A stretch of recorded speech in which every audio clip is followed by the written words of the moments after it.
All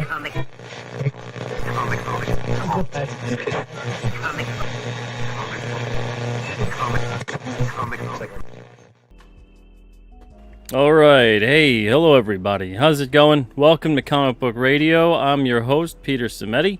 This is episode 232. Tonight, my guest is Chris Jordan. We're going to be talking about how music, sound, frequency, and resonance affect all of us.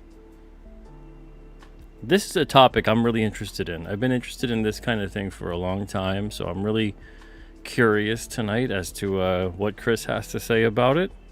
He's well versed in the topic. And I think this is going to be an interesting show. Now, before I bring him on, I want to say hello to those of you in the chat. We got Ben here. Ben says, evening, Paranormal Pete and chat. Looking forward to this show. I actually listen to binaural beats during my meditation sessions. Oh, very nice. So you're familiar. Cole says, hey, Pete, good to see you. Hope you're having a good night. I am having a good night. Thanks for being here, Cole. Having a better night now that we can get this thing started here. We got Shrek in the chat, too. What's up, Shrek? Hey, Pete, chat and guest. I hope all is well.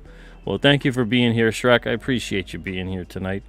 All right, so one thing to mention before I bring Chris on. Blood Moon. That's the King Cryptid and Blood Realm graphic novel crossover. It is at 46% funded. We had a couple backers today. Thank you guys very much. With 15 days left. Back it today at alternatecomics.com/bloodmoon, or you can go to Indiegogo. It's on there as well. You can pick and choose whichever platform you choose to back the book on. All right, so without further ado, give a big Comic Book Radio welcome to the man of the hour. That would be Mr. Chris Jordan. What's up, Chris? Hey, thanks so much for having me. How you doing, Peter? Good to have you here, man. I'm doing good. How are you? Doing all right. And I'm really interested in this topic. I think it's fascinating. Frequency and resonance, all that kind of stuff. The fact that, like, all of it with energy, it's just all so damn interesting to me. Indeed. How did you get into it? I guess I kind of sidelined into it. When I first found frequency therapy, resonant frequencies, things like that, it was before I was even an audio engineer. I was studying subliminal psychology. And my professor for abnormal psychology it wasn't a class. He kind of put me through subliminal work, things like that, giving me just sideline subliminal stuff to study, things like that. He taught a subliminals of film class that got a lot into the symbology of film and things like that. And that's where I first really started learning about such things. I'm a huge fan of the movie The Exorcist, and that's a big one that uses such things in its sound design. Eventually that's what I wanted to do. It's kind of what I always explained my music as. Whenever people would ask me about my esoteric avant-garde music that I made, not my meditation music, not the stuff that I make now, but the very experimental things I made at the beginning, I would normally describe it as, imagine watching a sci-fi movie or horror movie without any lyrics, no words, just sound effects and soundtrack. It was much more playing with sonics and sound, the melody and harmony, things like that. And I would use these same frequencies that they used in movies like The Exorcist, things like 19 Hertz. Which, for those that aren't familiar, I mean, we can start with the science real quick, I guess. It's time to get real nerdy. A hertz is basically a cycle per second. So 1 hertz would be like a click per second. Prime example would be lights. Incandescent lights are at 60 hertz. Shortly under 60. Fluorescent lights are much more at 60 hertz. 60 hertz is like where you start hearing hum in audio, that kind of stuff. Specifically, if you have a dimmer on the same circuit. Yeah, that's why you You get know? like monitor flicker, right? Or if Yeah, you're yeah. filming, yeah, certain lights. Exactly. If you're, well, yeah, if you were, the prime example would be a long time ago, our cameras operated at 30 hertz, 30 frames per second, right up around the same hertz rate as the human eye. Televisions at the time were at 30 hertz also. That's why whenever you scanned by them, you saw the actual scan of the positrons going across the screen. It looked like a roll in the screen, Yeah, yeah, because it was flashing at the exact same rate. Kind of like if you're matching the speed of a tire's rotation, you'll see it move backward. yeah, yeah. You Correct. know, Yup. Absolutely. Yeah. so yeah, and it's interesting, and that's a prime example of how our eyes and how our brains work with frequency. I when I was a kid, I used to play around with the kitchens with my bathroom sink and a strobe light. And if you got the drip rate and the strobe rate just right, it looks like it's Yeah. flowing backward. Yeah. It's absolutely wild and it's interesting. But those were some of my first exposures to this kind of work, was things like that, experimenting with things like strobe lights. And many years later, I became an audio engineer, became a video engineer, video editor, all kinds of things, and began discovering them all over the place. Yes, sound designers have put these things into soundtracks for years. 19 hertz, just to bring it back to The Exorcist, 19 hertz, our human ear hears at a range of 20 hertz to 20 kilohertz. So if you look on your headphone ratings, they'll normally give you a hertz to kilohertz range. Yep. Some of them can go about 15, actually. But they're never going to tell you that, because technically not everybody can hear 15 hertz like very young children can. People who are very, very trained in audio can. But the average person is more going to feel that pulse than hear it. And at that point, when you start using things like 19 hertz pumped into a subwoofer, it starts feeling Yep. pretty uncomfortable. Like it's the same frequency at which the water in the human eye begins to vibrate. So it'll be the Oh, beginning that's of interesting. optical illusion, the beginning of seeing things that aren't there. It's pretty interesting. So yeah, like if you start pumping that into the background of a horror movie while it's happening, and then adding in other subliminals like the sounds coming out of Regan when she is possessed, the guttural sounds, or the sounds of like pigs and sheep being slaughtered played in reverse, stuff like that, to like feed on your human psyche.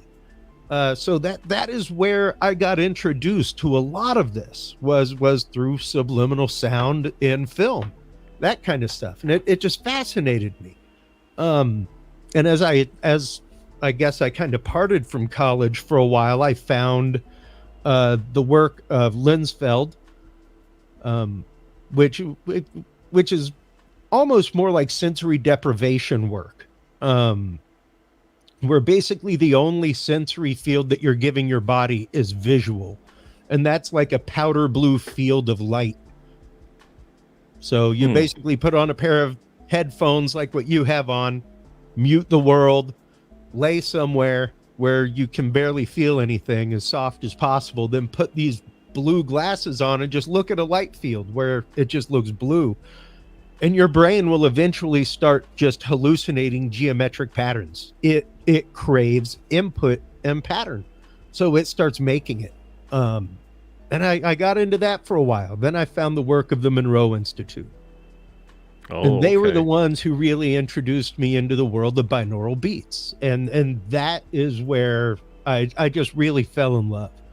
Once again, I'd used frequencies and things like that in my music, but not to any therapeutic use or anything like that. I wasn't trying to use it for therapy. It was more to accentuate the music that I was making, burying it at a subliminal level. And when somebody would be like, "Oh wow, man, that piece like really like stirred me inside in a weird way," I'd be like, "All right, Which is so mission we know accomplished." Yeah. at home here. Which frequencies are stirring the emotions? It would depend on what I was trying to stir, what I was talking about in the piece, what the piece was trying to emote. So there's a whole range of frequencies out there. I've got a little slide here that actually shows a few of them. And It's creepy because it feels like, and I'm sure they do stuff like this already, that it feels like they could weaponize this. oh, absolutely. It's horrible that my mind goes to that. No, I would love to say that it doesn't, man. But it does. You can. This is this. I mean, if you, I don't know how old you are. I'm going on 50. I remember the satanic panic of the 80s. Okay. I remember the worry of backmasking in music and the hidden satanic messages that were brainwashing our children. I remember the concerns about rap music driving people to kill people. And yes, there are people out there who will. I mean, there was the whole thing that happened all of a couple years ago in my hometown of Houston at the oh god, what's his name? Travis Walt? Was it Travis Walton? not Travis Walton? Because that's the He's a alien UFO abductee. abductee. Yeah. No, Travis Walker. I'm trying to remember. It was a whole concert that happened where like everybody rushed the stage and people got trampled, and they were like, "Oh, they're using a subliminal frequency to drive the crowd nuts." It's like, wow, okay. So yeah, there are people out there who will claim weaponization of such things, and absolutely, it could be weaponized. We know it works so well that this is one of the only things the subliminal advertising we have laws against. It works so well in movie theaters, flashing a drink Coke in the middle of "Let's go out to the lobby." One frame. That's where they got the whole. That's where they got the whole joke in Fight Club, with the putting the piece of pornography inside of the Snow White. Not everybody's brain will pick up on it. Maybe about 1 out of 30. Somebody who's trained in video editing might see that happen, might see that one stray frame out of 30. Everybody else, it just moves by. So your brain still sees it. Your brain still registers it. It'll register it in reverse. And this goes back for a long time in terms of sound, especially, right? Because there were chords that were banned from being played. Well, in the church, wasn't there? They considered them demonic. Well, basically what happened was at one point, there was a very limited scale of music that existed, especially with Gregorian chant, things like that. So at the beginning, it was very simple and chords moved in. And especially when it comes to the change from 432 to 440, like this right here, for instance, is a 440 tuned. This is A. So the change of A from 432 in the Pythagorean scale to 440 is what most people are talking about. And while the Pythagorean scale is less disharmonious, let's say, there's more dissonance within the 440 than 432. However, because of that dissonance, you also get much more variation in music. So had we stuck to a 432 scale, there'd be a whole lot of metal you probably wouldn't be listening to right now, because you wouldn't be able to make the scales in the same way. The notes wouldn't be represented in the same way. It's interesting though how those sounds they lend themselves towards us feeling, maybe imagining things of a darker nature. Well, and a lot of that, of course, can come from the music, the imagery that's used in the music in and of itself. I mean, I see a lot of comic books back there behind you. A lot of people could get really, really confused about the message of Al Simmons and Spawn. The real lesson is don't sell your soul to Satan. Either Satan, the government, or the real Satan. Like, that's the lesson of Al Simmons. By the way, Wesley Spawn. Wesley Snipes' Spawn. Think about it. That's what we should all want. Okay. I actively got a cease and desist order from Comic Book Resources because I was posting articles about Spawn from them on my unmonetized Wesley Spawn website. Oh, comic book resources. That's the bad CBR. I We're have the it. good CBR.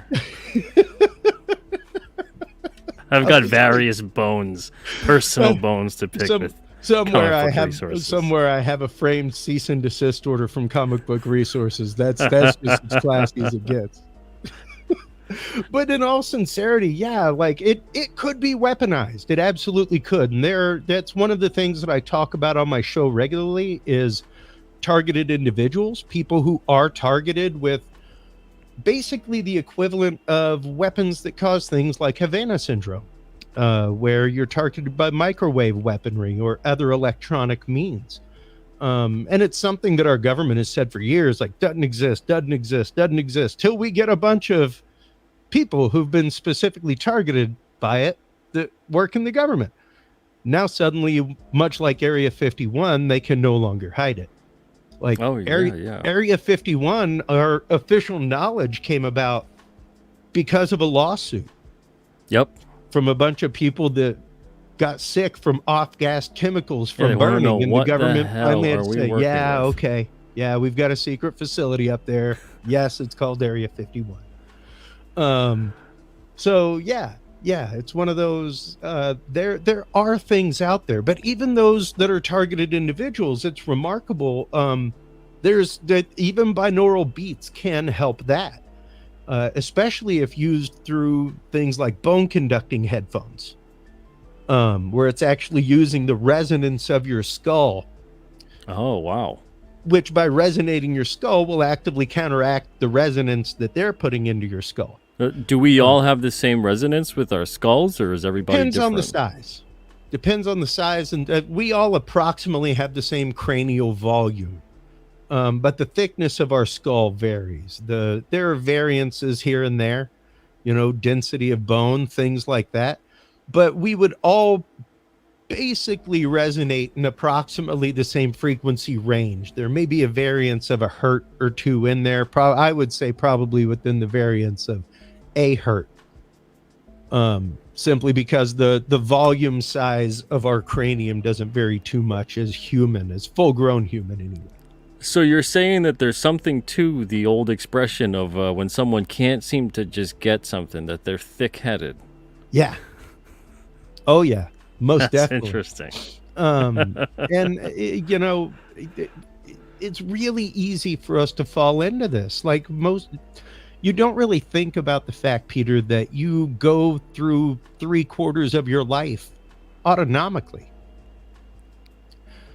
Once you learn to walk, you don't think, let me walk to the fridge. You just think, I'm thirsty. And you get up and you walk to the fridge. If you're driving your car to work every day, you are likely in a hypnotic state 2/3 of that way. From the time you get on the freeway till the time you exit, you're more than likely in a rote state of hypnosis following your path to work. Same way every day, So our brains look for these patterns. They make our life easier. They make our life more streamlined. They're also what helped keep us alive for millennia. That's why that's why game are so easy to find, because they follow the same trail to water. Once they find a way that works, they keep doing it. We are the exact same way. Yeah. So, lots of subconscious programming.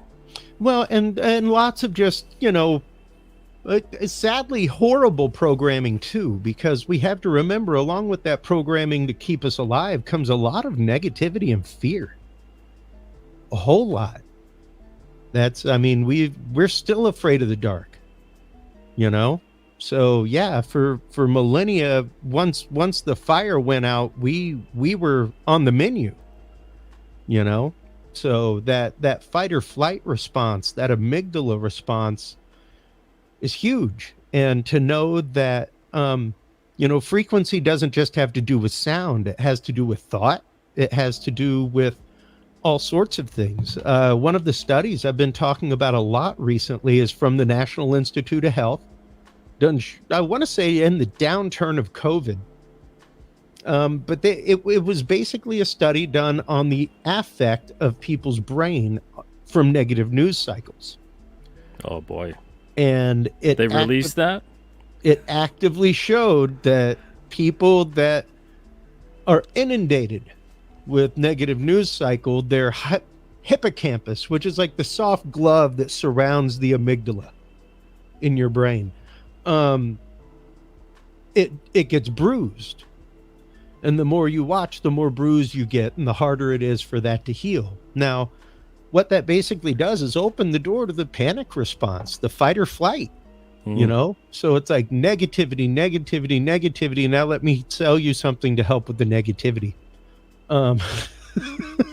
So yeah, it's interesting how even what we do and the thoughts that we focus on affect us regularly. And whether you're using frequency therapy or binaural beats, either one can kind of help you fine tune your brain and help get past some of that, you know?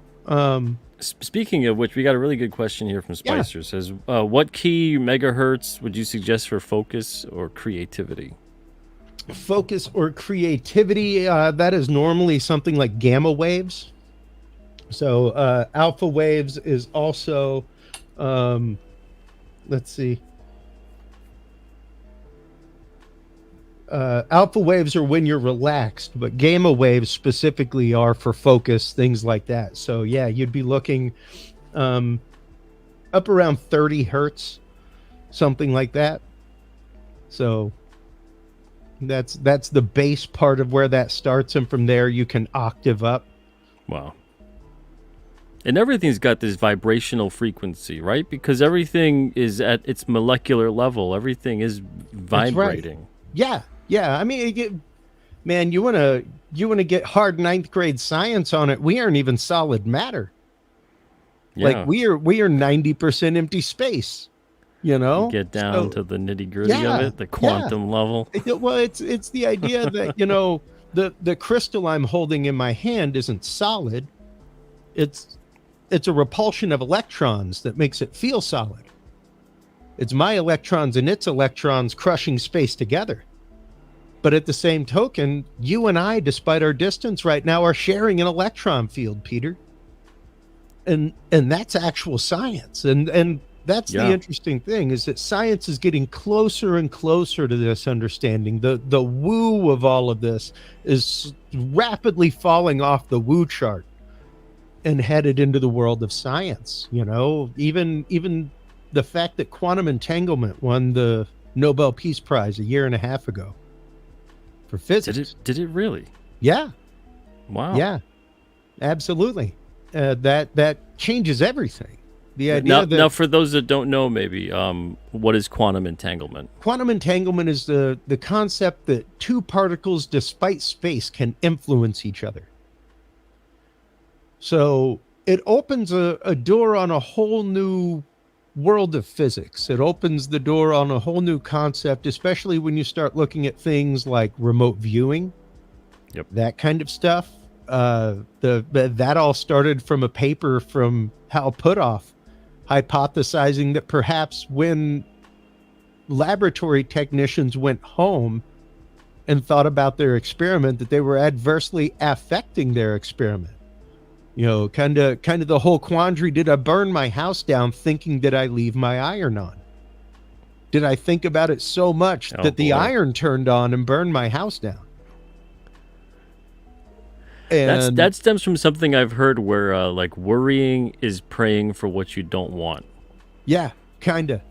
It's like that self-fulfilling prophecy kind of it's state. The preoccupation concept, and the idea that you can quite literally lift welts on your arm. You have the power to make yourself sick with negativity.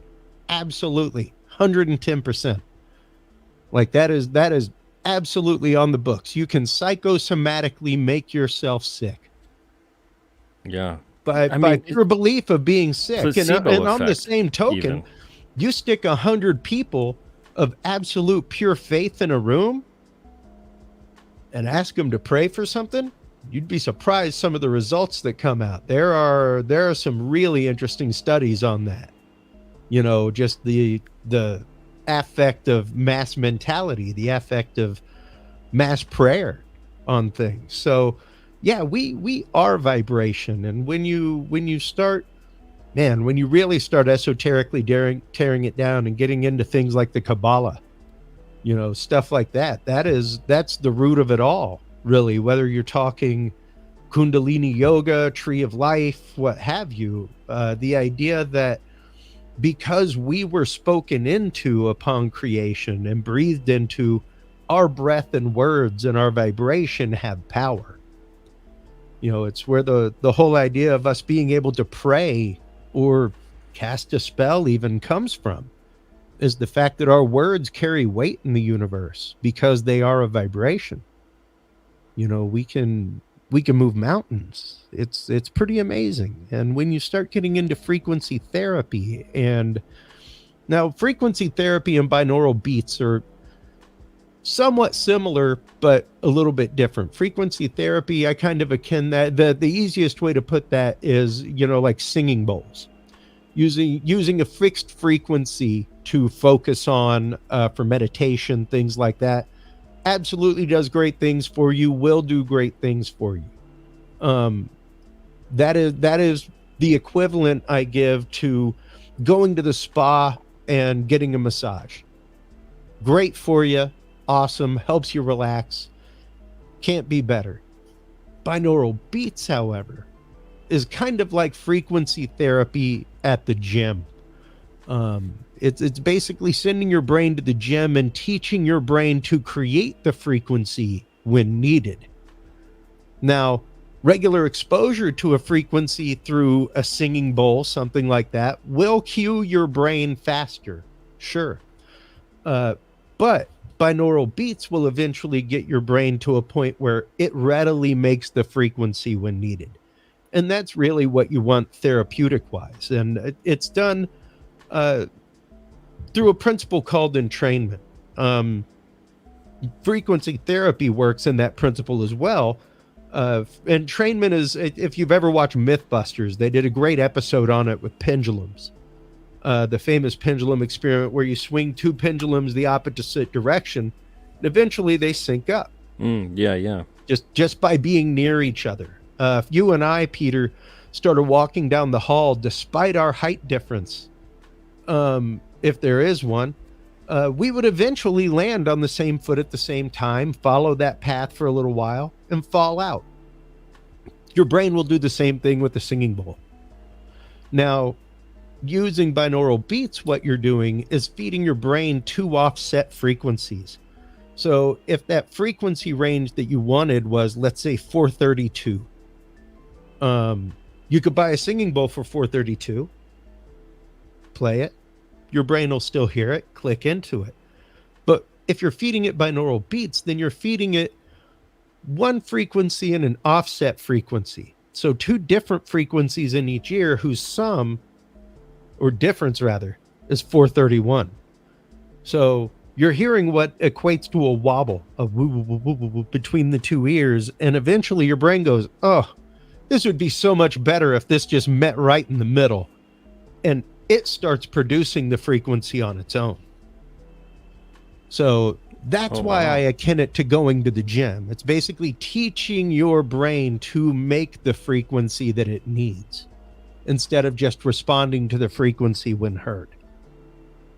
Now, what about that frequency is therapeutic?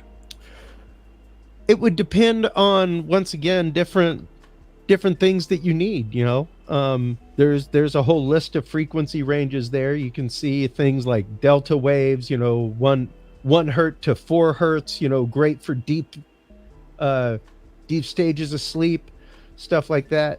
The listener a while ago was asking about the gamma waves, anything higher than 30.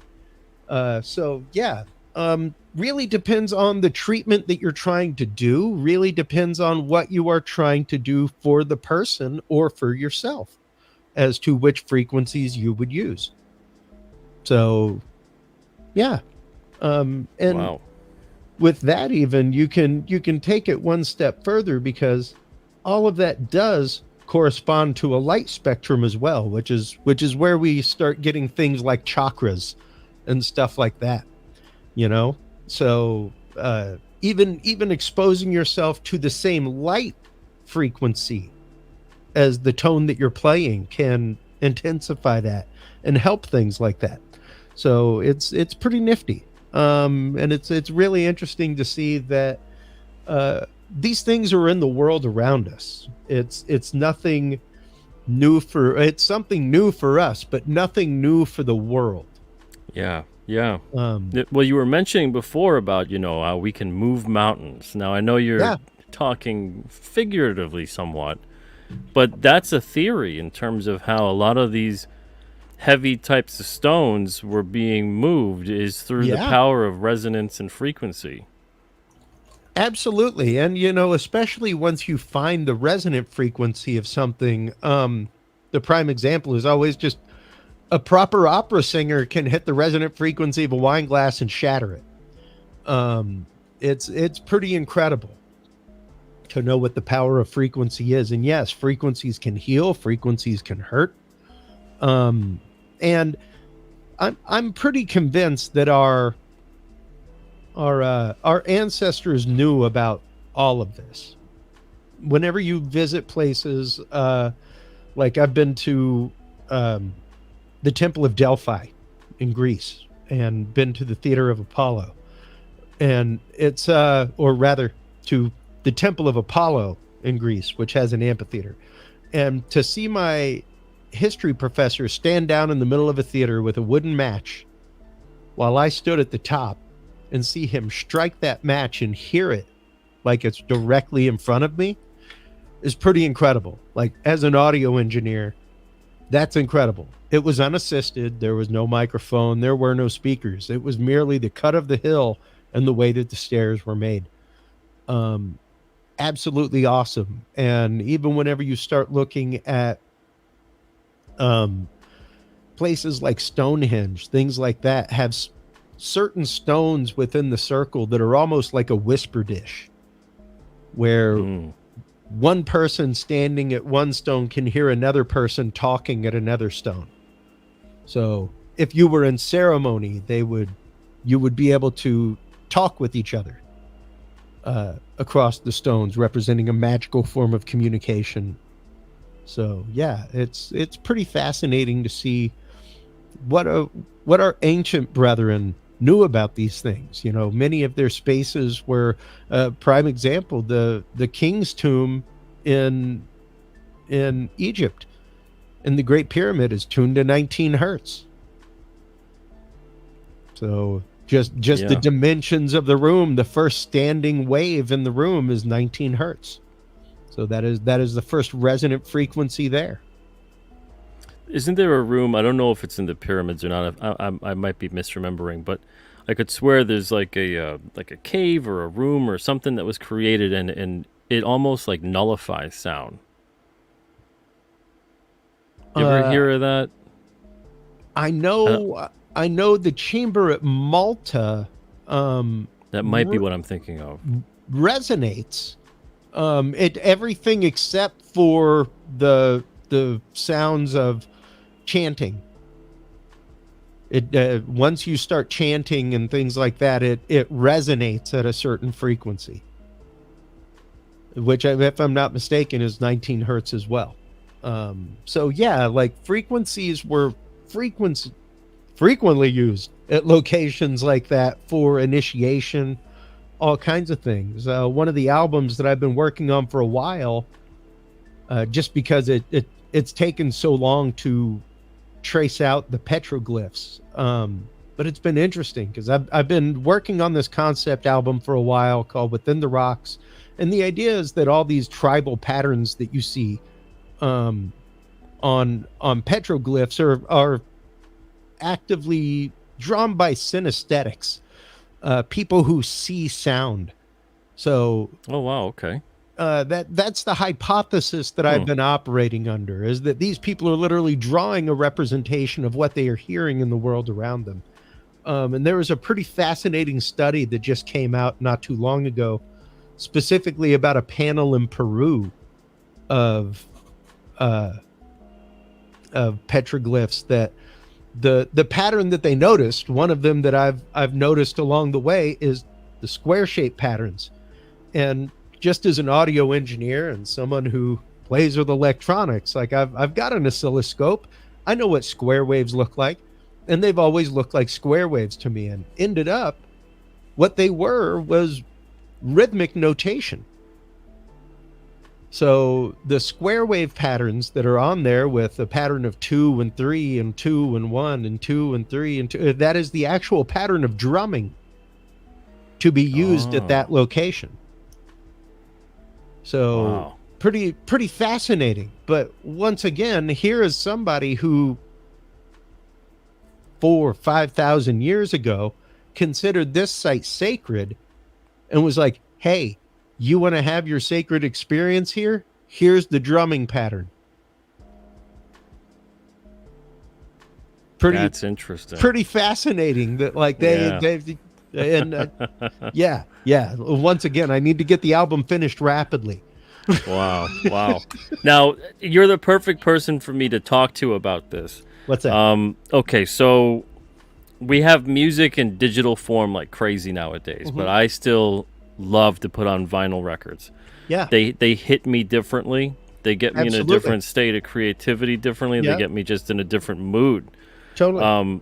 Is there, am I just like, oh yeah, the whole ritual of you put the disc and whatever and you put on the That's music? part of it. Or is there something like real to the sound? Because I feel like the sound is hitting me differently than just like a CD or an MP3, that kind of a thing. It does. And a lot of that is because it's mastered totally differently. Most people do not realize that if you're cutting for vinyl, you have to master things totally differently than if you're mastering them for a digital platform. Things that the vinyl doesn't hold as much bass, so the bass presence isn't quite as much there. It tends to be a little bit more trebly, so you've got to finesse things in the final mix for them to sound more rounded off than what they sound in the digital world. Because digital can be a little harsh on the highs, on the high mids, things like that. Can be a little crispy, so to speak. The air quotes there for the listeners. But there is definitely something different. Not only that, it's the fact of it's a physical medium. As opposed to a 1 and 0 representation of the actual sound. Like it's the sound physically.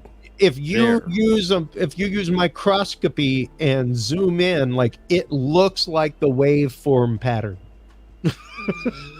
that the needle is moving through. Yeah, it's like a bunch of Nazca lines. Yeah, and it's kind of the same way with tape. Tape also is a physical. I'm much more of a fan of tape, oddly enough, than of vinyl. I love vinyl, and vinyl was one of the first times, and analog to digital, I think, mastering wise, that I ever really got off on analog. That was Grateful Dead Shakedown Street. I'm a big Grateful Dead fan. I'd owned that album on CD for years and years. Could play about 3/4 of it on the guitar. And I was sitting with my brother. We were having a beer, and I had just gotten the LP and threw it on, and Shakedown Street came on, and I kept bumping it back to this one spot. I was like, listen to that. He's like, what the hell are you talking about? I'm like, put on the headphones and listen in the left-hand speaker. Like, close your eyes and imagine somebody like 20 feet away. And on the record, you could hear what sounded just like this old crusty hippie in the corner with the maraca. Just shaking. And you put on the CD at the same spot, and it's like compressed out as background noise. And it was like, oh, you sold me. Yeah, I'll notice stuff like that all the time too, because I'll have the same songs and they're in the car, and then I put it on the vinyl at home, and I'm like, I don't hear that in the car on the MP3. And that's because in the transfer to modern and digital, it got compressed out as background noise, whereas on the softness of LP or tape, it would still be there. Wow.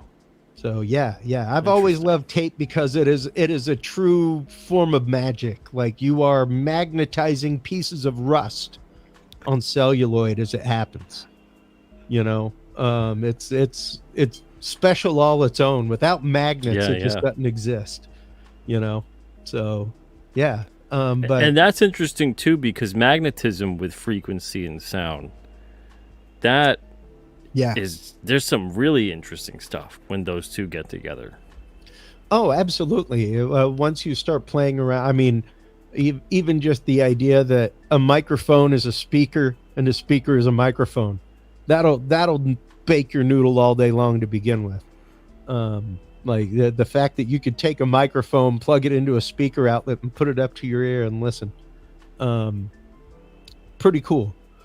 Even in the world of studio engineering, we use what's called a sub kick, which is basically a speaker wired in reverse that you put up next to the sub, uh, next to the kick drum, to pick up the extreme lows, stuff Yeah, like that.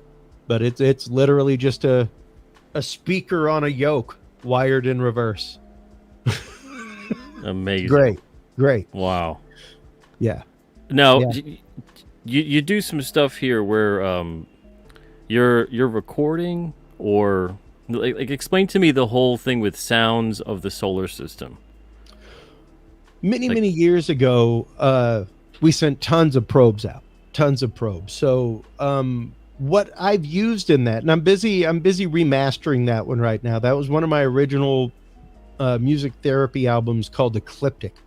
And the idea was really for those that do planetary meditation. At the time, I did a lot of stuff at an event called Psychic Sunday in Portland, Maine, and oh, that's like there. an hour and a half from me. Oh wow, awesome! Yeah. Yeah, there were tons of people there that did like zodiacal meditation, stuff like that. Did astral meditation and astrology. So that's what that was based for. Was like, people who when Saturn's in a house closest to Earth, you can listen to this track with the frequencies of Saturn to actively help you meditate and get closer to that.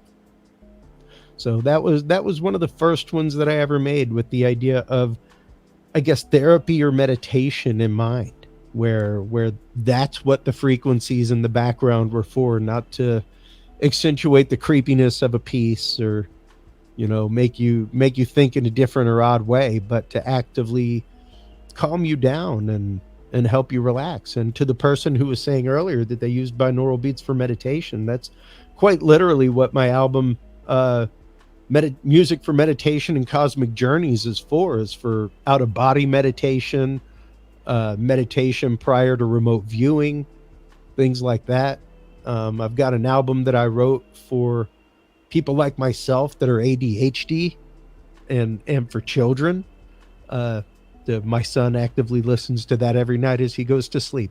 He loves his music.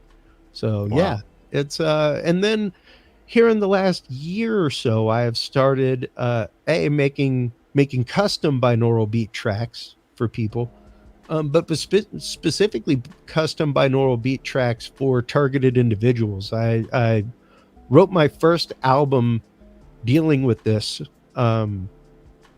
called Music for Targeted Minds. That was the first in the series, specifically tuned for targeted individuals to help them calm the brain fog that tends to happen, bring them back to a point of grounding, stuff like that.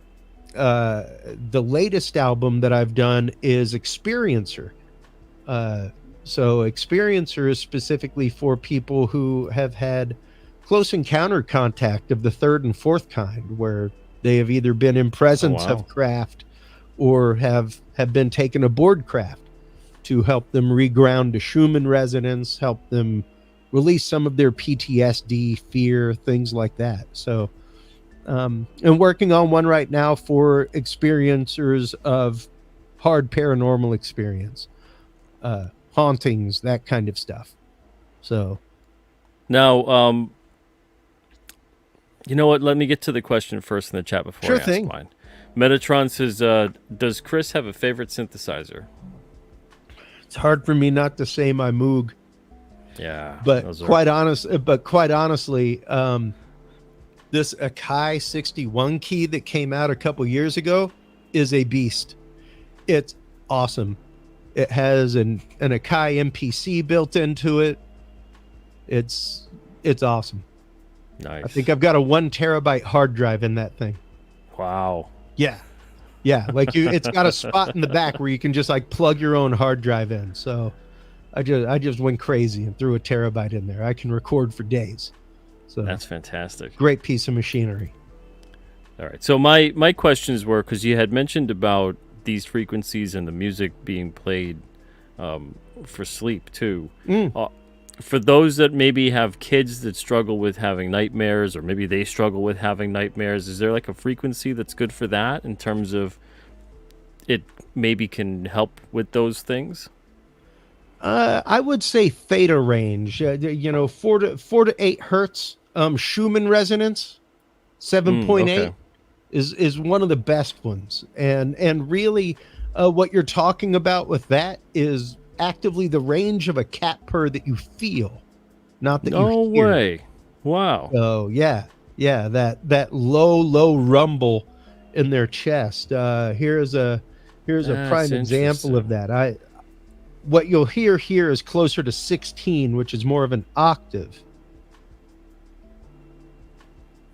Hold on a second. Hold on. Let me Yeah, get the yeah. background music out.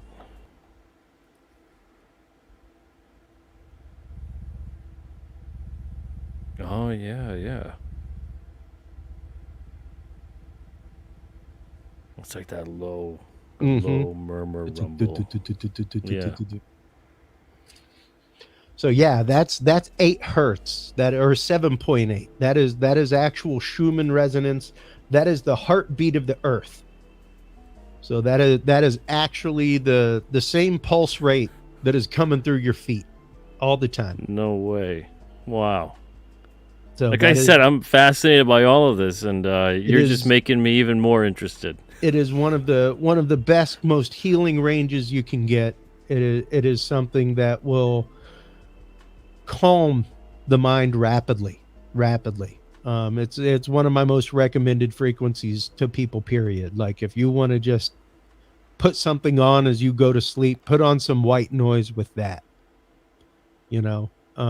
Sound of the ocean, whatever. Uh, yeah. Now, is there anything where there's a frequency thing that can get you in like a hypnotic state? Oh, absolutely. Yeah. Yeah. You're looking at things like alpha and stuff like that that actively help get you into relaxed states, that kind of stuff. Theta range will once again bring you down Okay. Yeah. pretty rapidly as well. And then even, I mean, here's another little reference chart that I have that's got tons of stuff on it, for those of you out there. So yeah, like a deep dreamless sleep, you'd be looking at below 4 hertz. So very very low frequencies. It's interesting when you start getting into brainwave frequency, exactly how low it operates. Because our brain is literally a transducer inside of a resonant chamber. It's pretty interesting. We are a big fat cell receptor, just ready to receive all the time. And most of these ranges are subharmonic ranges. They're ranges that we would feel, not hear. You know. Yeah. So and you can absolutely use octaves of these. That's where we start getting into the color spectrum and visible light and those frequencies that once again are octaves of these frequencies. But yeah, it's remarkable stuff. It's great science and just Man. totally nerdy once you dive into it. Getting a little bit into the paranormal, I've said this story on this show a bunch, but I had an interaction with a shadow person Oh. years ago, and it got really close to me. It came in, got really close, and then opened up the mouth, or at least what looks like the mouth, because it had the shadowiness to it, a little fuzzy around the edges, and then really dark, like dark eyes, and like a mouth area, and the mouth got huge. And as the mouth got huge, it looked like to me like it was screaming, but I couldn't hear anything, but I could feel it. I could feel as if like a subwoofer was blasting into my chest, like that Oh, vibration. wow. And I kept thinking, like, just leave me alone, leave me alone, leave me alone. And eventually it did. It just went away. Yeah. And I was just paralyzed to it. I'm just lying down on my side, and I'm seeing this thing just doing that right in my face. Yeah. And it makes me think like that was maybe outside of some kind of frequency, or there was some kind of like low, some kind of something, and I was feeling whatever that was. Or that you were even tied into the frequency range of the dimension that creature was in. Yeah, that's I'm the bigger noodle bake. willing to take any and all explanations. Because I've had my experience with shadow people as well, and it's one of those. The more I talk to researchers of the paranormal, the more I talk to MUFON investigators, the more I talk to cryptid investigators, the more I have seen these fields coming together. And it's really, really interesting. Even the idea that I bring about regularly is the idea of a watch that comes near a magnet. Never quite works the same again. And somebody who is, I worked in the world of television and radio broadcast. We have big razor wire fences around those antennas, not because we're afraid of people stealing the copper necessarily, because that'd be some hardcore copper to cut through, but because like you could hurt yourself getting near that. You could literally scramble parts of your body getting near that. It's a lot of wattage coming out of there. So it's the fact that we are swathed by this stuff. We didn't used to be. We didn't used to have 5 gig phones, things like that. Now, I'm not saying, don't get me wrong, folks. I'm not saying that 5G is great for you. All right. Anytime you vibrate something 5 billion times a second, something's going to happen. Same thing with 2.5. Oh man, they're shutting Chris down. I don't know if Chris, if you can hear me, but they just froze you after you were not having 100% kind things to say about 5G. This happens so many times on this show where someone is saying something that seems to be a little bit like, and whether to myself or the guest, it's too weird to just be coincidence.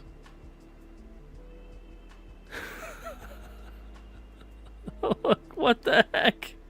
I can't believe it.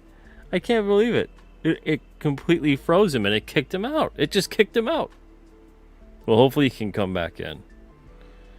But I love this topic. I love this kind of thing. I used to have a band. I mean, I think everybody could say that at some point for the most part. I used to have a band. But I loved messing around with all the different instruments, whether it was a guitar, whether it was a synth, whether it was actually a piano, whatever it was. Just love the idea that these things could make noise. And a lot of the time, if you did it well, it can make a beautiful noise. I love that the harmony aspect of sound. And then when you learn more and more about it, the resonance of frequencies. But I hope Chris comes back. Holy smokes. Because this has been a great one. Right now, Comics for Life, I got this question tagged. Ben, I got this one tagged as well. And Comics for Life, I have this one tagged too. So I hope he comes back so we can get to those. Let's see. Death Metal Hero, what's up? It says, been working and listening. Love this topic. Been playing with binaural beats, singing bowls, and solfeggio frequencies recently for focus and meditation. Yeah, see, I think so many of us are interested in this kind of thing. And this isn't just like what we were talking about earlier. It's not just like woo-woo kind of, metaphysical, believe in it sort of stuff. Like, this is, so much of it is grounded in proven science at this point. So some of it's still definitely theoretical, but it's starting to lean more and more towards getting out of the woods of the theoretical kind. Let's see here. Cole says Chris was just added to some sort of watch list. Oh boy.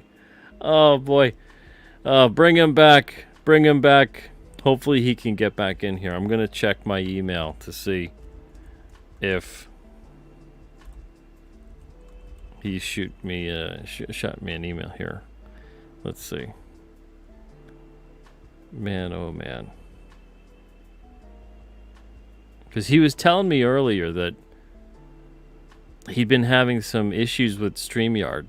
Kind of seems like the same issues that Rob Geronimo has been having with StreamYard. But everything was going good up until that point. So hopefully he does come back. Let's see. Santos says Big Cell strikes again. Shrek says 5G messes with weather forecasting. 5G, ever since they put multiple 5G towers around here, we've noticed we don't have as many birds. We don't have as many insects. It's strange. It's strange. Now, maybe it's a coincidence. Maybe, next spring and summer will be different. Maybe it was more, okay, they put those up and then, and we're trying to find correlation with it. But I don't know. I've talked to some people too, and they are saying the same kind of stuff that's been going on here. It's been going on there. Death Metal says any technology sufficiently advanced enough is indistinguishable from magic. You giving me some Arthur C. Clarke over here tonight, Luke?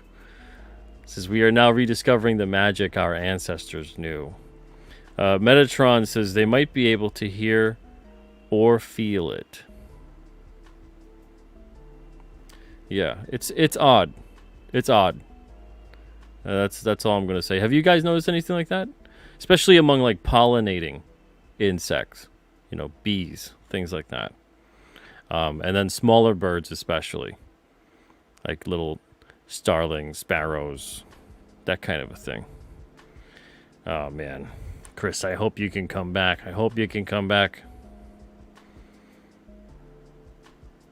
I'm going to give him a couple more minutes because maybe it was something that happened and his computer froze or whatever and he has to reboot it. But I hope he can get back in here. I still had a couple more questions from him and I want to get to the questions that you guys had too. Let's see. Metatron says, yeah, that's definitely a proven thing. Sonar can scare fish off in a similar fashion. Yeah. Death Metal Heroes says, I knew you'd get that one, Pete. I think Sir Clark was on to something. It's true, though, I mean, you take any of the technology that we consider as pretty advanced right now, and you can even go back like 20 years ago. Like if you go into the 80s and you show someone a smartphone, you don't have to go even to like the 1880s. Go to like the 1980s and show them a smartphone or like this, like HD streaming live. They'd be like, what the hell is that? Is that like something from Star Trek? So we don't even have to go back that far. The only problem, though, is I think with a lot of the technology nowadays, it's kind of lulled us as a society culturally into like this weird complacent state. And I don't know if any of it's messing with people, like the frequency of all this stuff buzzing around is messing with creativity, messing with our thought patterns, messing with the way we feel, messing with our health.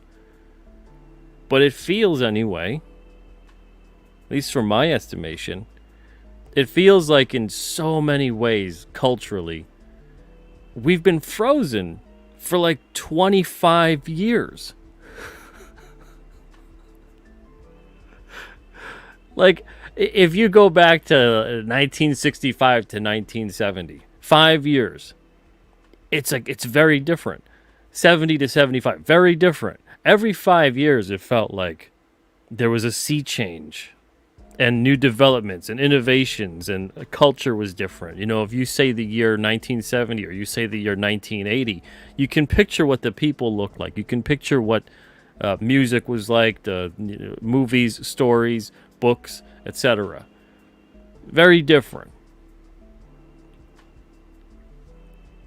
Like if you go back 24 years ago to the year 2000, I mean, we're talking about, if you go from 2000, 24 years subtracted from that, you got 1976. 76 to 2000 feels like a different planet. But 2024 to the year 2000, it feels like maybe a couple of years difference. It's mind-blowing. And I don't know. I it's just an observation. I don't have anything that can be grounded in provable science other than my own estimation of the world. But it's strange. I think it's strange. Or maybe I'm completely off base and you're like, Pete, everything has changed so much, you know, culturally. We have all kinds of different clothes and music and whatever else. Yeah. In some ways. But, you know, even if you look at a movie from back then, from like the year 2000, and you look at the people in it, or you look at a photograph, and you look at people today, style pretty much seems to be the same. People are still doing kind of the same things. But oddly enough, if you go back to like 95, just 5 years prior from 2000, looks very different. It looks very different. I know the whole like Y2K stuff was going around right in the year 2000. Like the world's going to end and whatever because of the way the computers were set up. You know, and it's like, I don't know, maybe some kind of weirdness occurred regardless. Something maybe we can't put our finger on exactly, but all right. Well, I hope Chris gets back. I don't have an email from him. And he's not in here yet. So we'll see. We shall see. It feels like we're in a holding pattern from, and I don't just mean on the show, but easily the past 20 years. It feels like we're in a holding pattern of just like circling around and around. It's interesting and kind of disturbing. Certain advances have occurred, sure, you know, but I feel like a lot of those advances have kind of distracted us from the more important things in life. Death Metal says 5G disrupts the pollinators. Interesting. If the bees go, we're all going down with them. Yeah, and it's just an observation here. I hope it's just an isolated thing. I mean, I talked to several other people, though, and they're saying the same thing. You know, their garden's not growing as much as it was before, especially when it comes to the flowers getting pollinated, when it comes to fruit-bearing plants and trees. You know, just even the visual of not seeing as many of these kinds of creatures. Can't have those go. Comics 5 says, if it's affecting birds and insects, how is it affecting trees or vegetation? Yeah, I mean, well, it's obviously, if anything affects anything, it's affecting everything in some way, shape, or form. So, who knows? Metatron says, infrasound may cause feelings of awe or fear in humans. I've heard that. Shrek says 5G is 24 gigahertz, while water vapor is 23.8 gigahertz. Confuses radar. That's interesting. Death Metal Hero says, suddenly the Matrix saying our society peaked in 99 isn't quite so funny anymore. Oh, boy. Let's see. Comics Flight says the changes are too drastic and there's a loss of connectivity to the past. There's definitely a dismissal of it of the past, I mean, and it feels like there is a more than ever before. It feels like there's some kind of just complete lack of respect for it. And I mean culturally, what came before. In many cases, we're seeing so many instances. We see this in comics, we see it in film, we see it in music, where there seems to be a total lack of even acknowledgement that the past existed and that we are,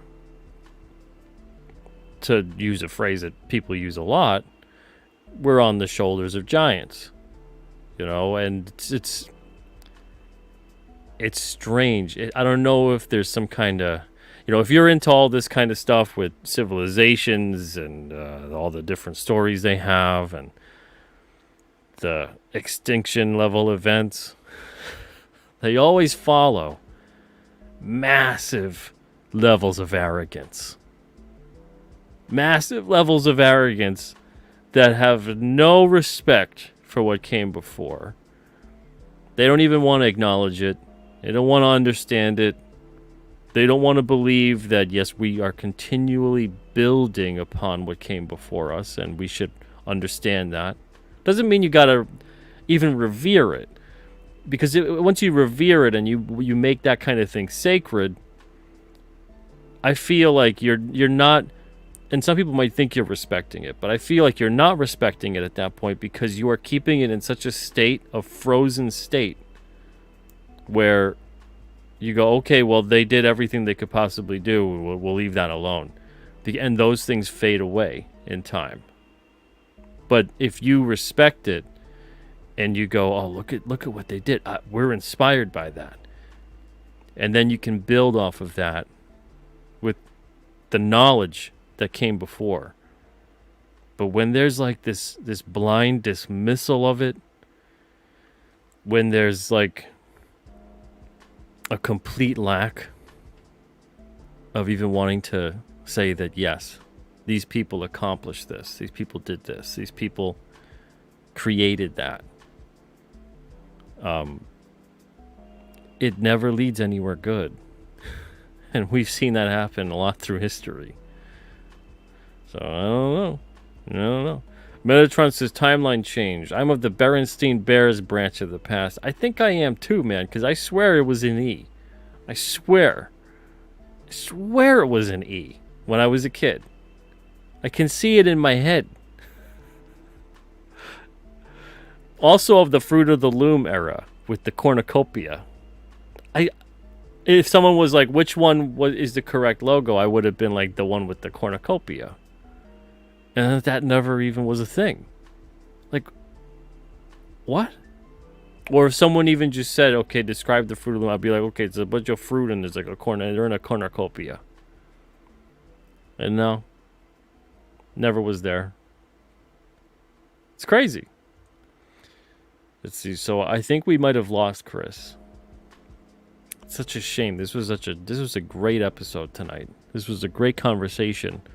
I'm going to have to see if I can get him back on again. And hopefully we won't have any problems. Holy smokes. Ah, boy. All right. I'm going to have to end the show at this point. I've given it like close to 20 minutes. Chris, if you're out there, this was great. Thank you very much, man. I'll get in touch with you. Hopefully we can continue this conversation and get you back on. October is spooky season, as people like to say. So we'll have more guests like this. Chris was supposed to be on, I think, about 2 weeks ago, and we had to reschedule for tonight. Les Velez, he's going to be on the 19th. He was supposed to be on last week, so we'll have him. And let's see, what do I got? I got a couple other people coming up over the course of this month. I'm trying to get a couple people that I'm not going to necessarily name at this point until I can confirm something, but we'll see. Either way, this was a good one. If you missed it, check out the replay It was great up until we lost Chris there. But I'll try to connect with him, get him back on again, because this was a lot of fun. All right, thank you guys so much. Everybody have a wonderful night. If you haven't blacked Blood Moon, if you haven't backed Blood Moon, check it out. It's at 46% funded right now. Thank you guys. We had a couple backers today that pushed us from 44 to 46. So very much appreciated. Check that out on alternacomics.com/Blood Moon. Or go to Indiegogo and check it out there. And that is this right here. It's Chiron, Morvel, King Cryptid up against Vargor. The cosmically villainous Vargor. King Cryptid is finding himself stranded on the lands of Mordrin. It's a King Cryptid Blood Realm crossover. Check it out. It's a graphic novel in continuity with both titles. Both titles. Comes after King Cryptid number 9 and after the events of Blood Realm number 18. All right, everybody, take it easy. Have a wonderful night and an even better tomorrow.